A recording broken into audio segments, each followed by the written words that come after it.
நம்ம இப்போ சோத்து கத்தாழை சோப்பு செய்ய போகிறோம். அநேகர் வந்து கேட்டிருந்தாங்க, எனக்கு கத்தாழை சோப்பு வேணுங்க அப்படின்னு சொல்லிட்டு. அவங்களுக்காக இப்போ நம்ம என்ன பண்ண போகிறோன்னா, கத்தாழை சோப்பை பறித்து சூரிய படம் போட்டு அந்த எண்ணெயில் தாங்க நம்ம சோத்து கத்தாழை சோப்பு செய்ய போகிறோம். வாங்க, அதுக்கு நல்ல ஒரு நிறைய சாறு இருக்கிற மாதிரி ஒரு இதில் வந்து நம்ம என்ன பண்ணிக்கலாம்னா அறுத்து எடுத்துக்கலாம்.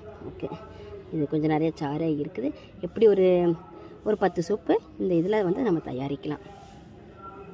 இப்போ நம்ம என்ன பண்ணிட்டோன்னா, அந்த ஜெல்லுகளை எடுத்து வச்சுட்டோம். வெறும் கத்தாழை ஜெல்லை மட்டும் பார்த்திங்கன்னா இந்த மாதிரி எடுத்து வச்சுருக்கோம். இப்போ இது எவ்வளோ இருக்குதுன்னு பார்த்துட்டு இதில் ஒரு 2 மடங்கு இல்லைன்னா 1 மடங்கு தேங்காய், சுத்தமான செக்கில் ஆட்டின தேங்காய் ஊற்றி வண்டு கட்டி வெயிலில் வந்து நம்ம வைக்க போகிறோம். சூரிய படம் இட போகிறோம். வாங்க, இது எவ்வளோ இருக்குதுன்னு சொல்லி நம்ம பார்த்துடலாம்.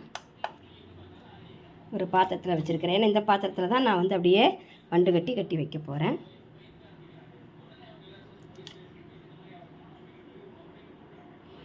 எவ்வளோ இருக்குன்னா ஒரு 110 கிராம் இருக்குது.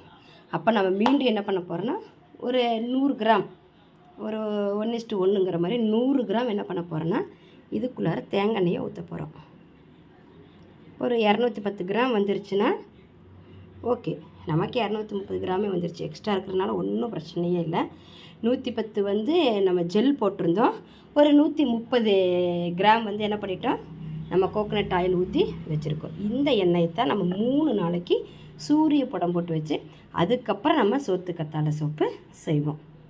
சோத்து கத்தாழையை என்ன பண்ணிட்டோம்னா, தேங்காய் எண்ணெய்க்குள்ளார சூரிய புடமிடுறதுக்காக வண்டு கட்டி வச்சுட்டோம். இனி இது 3 நாள் கழித்து தான் நம்ம என்ன பண்ணுவோம், ஓப்பன் பண்ணி இந்த எண்ணெய் எடுத்து நம்ம சோத்து கத்தாழை சோப்பு தயாரிப்போம். அடுத்த பார்த்திங்கன்னா, நம்ம பயோ என்சைம்லேயும் நம்ம வந்து என்ன பண்ணுறோம்னா சோப்பு தயாரிக்கிறோம். இது பார்த்திங்கன்னா வேப்பிலை பயோ என்சைம் ரெடி ஆகிட்டு இருக்குதுங்க. இன்னும் ஒரு 30 நாள் ஆயிடுச்சுன்னா இந்த சோப்பு நமக்கு வந்து ரெடி ஆயிரும். அடுத்தது பார்த்துட்டிங்க அப்படின்னு சொன்னால் குப்பைமேனி பயோ என்சைம். இது வந்து பார்த்துட்டிங்கன்னா எலுமிச்சம்பழம், நார்த்தங்காய், ஆரஞ்சு இந்த மாதிரி என்ன போட்டிருக்கிற பயோ என்சைமுங்க. அதுக்கு ஒரு 30 நாள் போச்சுன்னா பயோ என்சைம்லேயும் போடுறோம்.